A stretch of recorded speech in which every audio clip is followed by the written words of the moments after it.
G'day everyone, I'm Wayne from Land and Bay Fishing. Well, I'm just doing a quick vid to show you how I fillet grunter. Caught these this morning. They've been on ice in the esky for probably about 3 hours, so they've firmed up quite well. Important part here when you're knocking the fillets off is you put your knife underneath the fins, as you can see I'm doing here.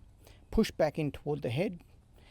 Turn the knife so that the blade of the knife sits nice and flat, parallel with the board, and slide it down the backbone of the fish. The initial part, when you push through the bones, can be tough sometimes. Just push through the bones, make sure your knife's sharp and it'll work well. When you skin the fish, with a sharp knife it works really well. With a blunt knife, don't bother. I'd be scaling it and leaving the skin on.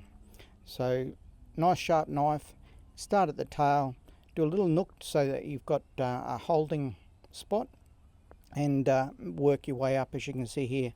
Make sure you don't just push your knife, you do work your knife so that the knife does the cutting for you and it's not just pushing through the meat and the skin. And you'll get nice, clean, skinned fillets like that. Boning is important. This is the bit that your kids will either eat the fish or they won't eat the fish. I always make sure I take a good chunk of those bones out. I lose probably about a teaspoon of meat there. It's not a lot in this size fish, so just cut out that main rib cage really well. Then take the pin bones out and you've got a perfectly boned fillet of fish. This is a second fillet. Now if I spent a bit of time I could probably leave a little bit more meat on there, but it's working pretty well. Make sure you take those pin bones out. They can be what cause your children to totally avoid eating the fish.